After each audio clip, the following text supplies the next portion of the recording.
हकीकत पेश करने जा रहे हैं। In a world where everyone is obsessed with rank 1, हम अक्सर भूल जाते हैं कि इन मार्क्स के पीछे एक प्यारा सा चेहरा छुपा है, जिसकी रातों की नींद भी उजड़ी हुई है। मिलिए दिया से, एक चमकता सितारा जो उम्मीदों की रोशनी के बोझ के तले खुद को डूबा हुआ पा रही है। दिया की मम्मी एक सिंगल मदर है जो अपनी पूरी जिंदगी अपनी हर ख्वाहिश को त्याग कर अपनी बेटी के लिए काम करती है, लेकिन कई बार ये बलिदान उस पर प्यार कम और प्रेशर ज़्यादा डालता है। बलिदान तब तक ज़रूरी है जब तक वो किसी की मदद करे, नहीं तो कभी कभी वो बोझ बन जाता है। क्या है 85%, इसके बाद तो 95% आए थे, एक साल में 10% का ड्रॉप। पड़ोस वाले शर्मा जी के बेटे को देखो, पढ़ाई में टॉप कर रहे हो, टॉपिक लेके आ रहे हैं स्पोर्ट्स के लिए। अब क्या मुझे दिखाओगे मैं अपने दोस्तों को? बेस्ट ये बेस्ट कर रहे हो तुम, पढ़ रही हो दिन में फोन देखते रहे हो। सब मेरा ही गलती है, तुम्हें पढ़ा लिखा रही हूँ, इतना मेहनत कर रही हूँ, स्कूल कोचिंग सबका महंगा फीस दे सके, सब मेरा ही गलती है ना। ये सब नाटक बंद करो, दिया रोने तो ऐसे कुछ नहीं होगा। जाओ जल्दी खाना खा के स्कूल पे ले जाओ। जब माँ की ममता बच्चे के लिए एहसान बनने लगे तब उसका दम घुटने लगता है। दिया अपने नाजुक से कंधों पर अपनी माँ के एक्सपेक्टेशंस का बोझ उठाकर स्कूल जा रही है। सीन 2, स्कूल का सीन, जहाँ पर अभी दिया आई है और उसके दोस्त भी।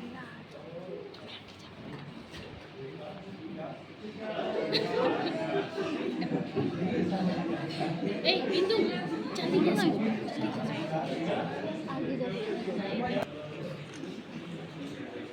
देखो देखो आ गए कपल लोग। आम का तो सब हो जाता है, हमारा क्या है, हमारा ही बात मान लो कभी कभी।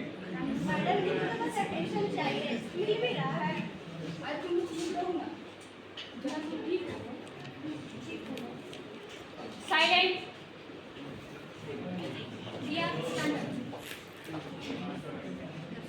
Zero, a big zero। Pythagoras theorem तक तुमने गलत लिखा है। ये क्या हल बना रखे तुमने अपना? Don't give me excuses दिया। तुम लेजी हो गई। चलो मेरे साथ प्रिंसिपल ऑफिस। प्लीज मैम इस पर छोड़ दीजिए ma'am, please. Zero, a big fat zero। दुनिया के लिए ये सिर्फ एक नंबर हो जाता है, लेकिन दिया के लिए ये उसकी माँ की उम्मीदों का कत्ल है। एक बच्चे की खामोशी को जब उसका एटीट्यूड समझ लिया जाता है, तब समय आ गया है कि हमको ये समझना होगा कि कोई बड़ा हादसा होने वाला है। The loudest cry of when someone cries is the most silent one। अब देखने वाली बात ये है कि क्या प्रिंसिपल मैम दिया की बात समझेंगी। Scene 3, principal's office. मैम देखिए, इसकी वजह से मेरा पूरा क्लास का रिजल्ट खराब हो रहा है। पता नहीं इसको क्या हो गया अचानक से। She was my bright student ma'am. Oh my God बेटा, ये क्या हुआ? कैसे चलेगा तो? हमको तुम्हारे लिए स्ट्रीट टैक्स से लगाएगा। एक सेकंड रुको, सी बस सीटिंग अटेंशन ना। एक सेकंड रुको, तुम्हारे मम्मी से कांटेक्ट करते हैं।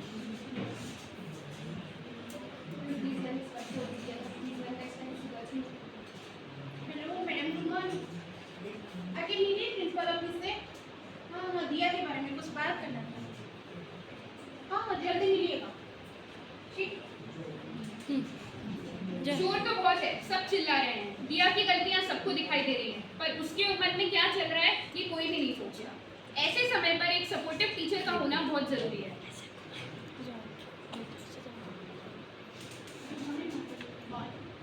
आज मैं इसका फोन तोड़ती हूँ, दिन भर बस घर में खाती रहती, सोती रहती, पढ़ाई। देखिए कैसे बेहोशी होने का नाटक कर रही है। आप लोग क्या कर रहे हैं? ओह माय गॉड, हमको क्या करना चाहिए मैम? मैम आप तो समझदार है ना, आप ऐसे क्यों कर रही है? इसको पैनिक अटैक आ रहा है, लोगों को समझ नहीं आ रहा है। पैनिक अटैक ये क्या होता है? घबरा गई है बस थोड़ा। घबराना नहीं होता है। मैम आप ही कुछ कीजिए। ठीक है, मैं काउंसलर से बात करती हूँ। हाँ, मुझसे अभी बात कीजिए और इनको वहाँ पर बात करने के लिए भेजिए। ठीक है, जल्दी इसका इलाज करवाएंगे।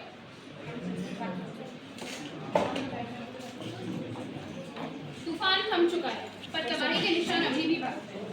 भाव डांट फटकार से नहीं, बल्कि बात करने से फटते हैं।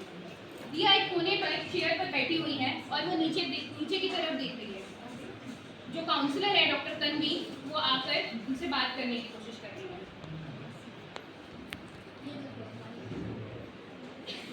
नहीं भी ना? अच्छा। तो क्या मैं कुछ देर थोड़ी देर यहाँ बैठ सकती हूँ? कुछ देर जब तक तुम ना चाहो तब तक तुम कुछ मत बताना, लेकिन हम थोड़ी देर साथ बैठते हैं, ठीक है?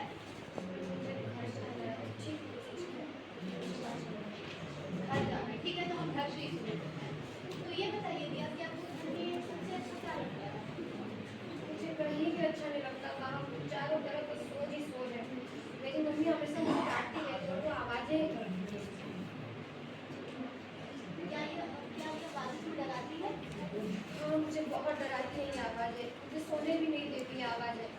मेरी मम्मी हमेशा मुझे चिल्लाती ही रहती है, वो बोलती है कि वो मेरी भलाई के लिए कर रही है। पता नहीं क्यों मुझे कुछ भी अच्छा नहीं लगता मैं। सब अच्छा हो जाएगा, तुम्हें डरना नहीं है, ठीक है? मैं तुम्हारे साथ हूँ। सच में मैं और मेरी मम्मी हमेशा चाहती है कि मैं मार्क्स अच्छी लाऊँ, मैं कोशिश भी करती हूँ, और पता नहीं किसी को नहीं हो रहा। मार्क्स से मैटर नहीं करता है, नंबर से हमारा फ्यूचर डिसाइड नहीं होता है। तुम अपना मेहनत करती रहो और तुम्हें डरना नहीं है, ठीक है? तुम अगर मेहनत करोगी अच्छे से तो अच्छा होगा रिजल्ट, है ना? और मार्क्स से कभी नहीं करना है कि मुझे अच्छे मार्क्स चाहिए, ठीक है? Scene 6 joint session. Doctor Tanvi ने दिया से बात कर ली है और अब वो चाहती हैं कि वो सबसे मिलकर बात करें।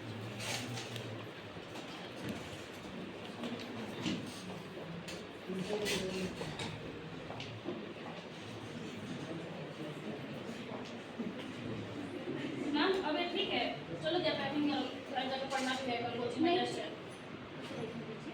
आज उसे रेस्ट मत दीजिए किसी भी चीज़ के लिए, उसको आज रिलैक्स करने दीजिए, तो कल से करिए। वो भी आपसे डर रही है। डर रही है, हमसे डर रही है, हम कोई दुश्मन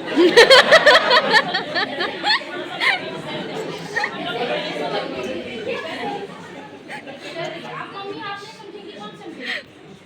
आपको समझना होगा।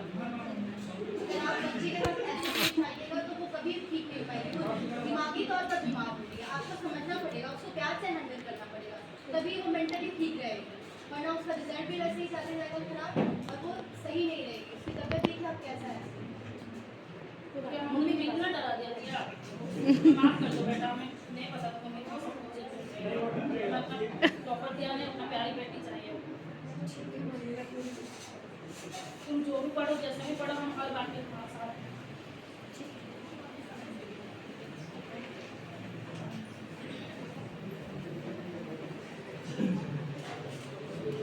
माफ़ी मांगने से कोई छोटा नहीं हो जाता। एक माँ जब अपनी बेटी से माफ़ी मांगती है तो वो सिर्फ एक गलती नहीं सुधारती, बल्कि उसके टूटे हुए बचपन को भी जोड़ती है। दोस्तों, दिया तो बच गई क्योंकि उसे जानवी मैम जैसी सपोर्टिव टीचर मिल गई, लेकिन हमारे आसपास न जाने ऐसी कितनी दियाएं हैं जो हर रात अपने आंसुओं को अपने किताबों के बोझ के तले दबा देती हैं।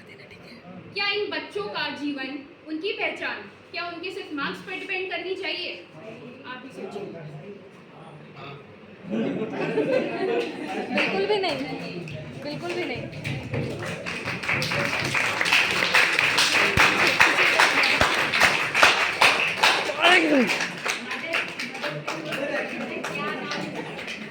फोटो खींचो। Saina, one of the craziest.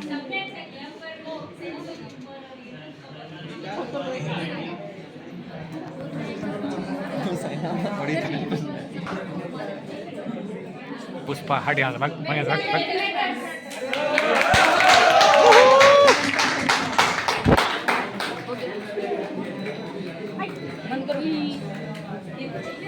मन मत कर।